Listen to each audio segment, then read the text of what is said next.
আমাদের দেশে হবে সেই ছেলে কবে কথায় না বড় হয়ে কাজে বড় হবে। এখন কাজে বড় হই না হই, যদি একজন পলিটিশিয়ান হই, দেখবেন সবার কমন একটা গুণ কথা বলা। আবার যেই মানুষটা কথা বলতে না পারে তারে আবার মানুষ পছন্দও করে না, তার পিছনে দৌড়ায়ও না। এটা আমাদের রাজনীতিতে বুঝা গেছে। প্রেক্ষাপট কি?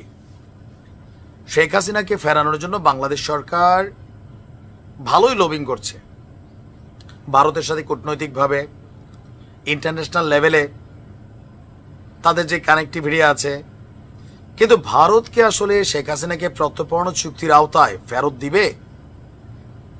শেখ হাসিনাকে বাংলাদেশে ফেরত আনার ক্ষমতা কার আছে? এই সরকারের আপাতত নাই, ভবিষ্যতে হইতে পারে। বাট গণ অধিকার পরিষদের সাধারণ সম্পাদক রাশেদ খান তিনি একটা বক্তব্য করছেন যে শেখ হাসিনাকে আবার ফেরানোর জন্য যদি মার্কিন প্রেসিডেন্ট ডোনাল্ড ট্রাম্পও চেষ্টা করেন তবুও পারবেন না। ট্রাম্পকে কি চ্যালেঞ্জ দিছে দেখছেন? কারণ আমেরিকা বিভিন্ন দেশের রাজনীতি নিয়ে খেলে, যে আমেরিকার রাষ্ট্র ক্ষমতায় কারে বসাবে কারে সরাবে। আমরা দেখছি ইমরান খানটা ফালাই দিছে, শেখ হাসিনারও ফালাই দিছে, বাট আমেরিকা বলছে আমরা এগুলো করি না, কিন্তু আমরা জানি করে। আওয়ামী লীগ বাংলাদেশে আর আসবে নাকি আসবে না এই ইস্যুতে যখন বাকবিতণ্ডা চলছে, রাজনীতিতে পুনর্বাসনের ইস্যু চলছে, আওয়ামী লীগ অপরদিকে ভয় দেখানোর চেষ্টা করছে, এই পরিস্থিতিতে শেখ হাসিনা যদি বাংলাদেশে আসে তাহলে কি প্রেক্ষাপট হবে? তাকে কি বাংলাদেশে আসার সুযোগ দেওয়া হবে, বা জনগণ তাকে সাপোর্ট করবে, বা তার ভয়ে আবার সব মানে কি বলা হচ্ছে গর্তে ঢুকে যাবে? না, রাশেদ মনে করছেন গণ অধিকার পরিষদের যে হাসিনাকে আবার ফেরানোর জন্য যদি মার্কিন প্রেসিডেন্ট ট্রাম্পও চেষ্টা করে তবুও ফিরাইতে পারবে না। কেন?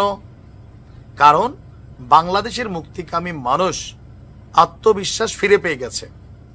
ক্ষমতার পালাবদল বা কাউকে ক্ষমতায় বসাতে বহির্শক্তিকে আমরা আর কিছু করতে দিব না। এই কথাটা বলার মেইন রিজনটা হচ্ছে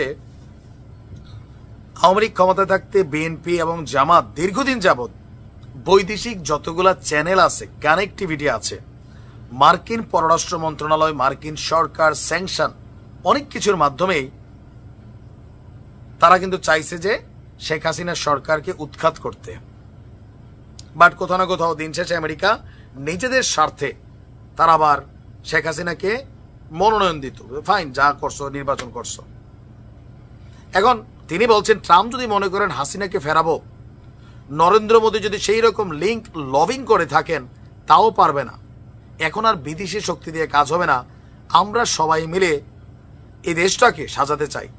তো তার বক্তব্যের মোটা দাগে যদি তিনি যেটা বুঝাইছেন সেটা হচ্ছে যে নরেন্দ্র মোদী বাংলাদেশে আবারও হাসিনাকে ক্ষমতা আনবে। কারণ মোদী যখন আমেরিকাতে গিয়েছিল, বাংলাদেশ আওয়ামী লীগের আমেরিকান শাখার অনেক নেতাকর্মীরা ওয়েলকাম ওয়েলকাম মোদিজি মোদিজি এরকম স্লোগান দিয়েছিলেন, যেটা নিয়ে যথেষ্ট সমালোচনা ভারতেও হয়েছে। সো অনেকে মনে করছেন যে ট্রাম্প এবং মোদির মধ্যে যে কথোপকথন হয়েছে শেখ হাসিনাকে পুনর্বাসনের একটা ইস্যু ছিল। তো বাস্তবে সেটা সম্ভব হবে না। কেন? কারণ বিদেশি শক্তি দিয়ে শেখ হাসিনাকে উৎখাত করা যায় নাই, দেশের জনগণ শেখ হাসিনাকে উৎখাত করেছে। সো তাকে ফেরানোর বিষয়েও বিদেশিরা আর পারবে না, কারণ বাংলাদেশের জনগণ তাকে রুখে দাঁড়াবে।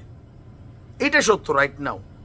আওয়ামী লীগ ইস্যুতে এমনি যতই বিভেদ টিভেদ থাকুক, আওয়ামী লীগ ইস্যুতে আপনি এখনো দেখবেন সবার মধ্যে একটা বিরল ঐক্য আছে।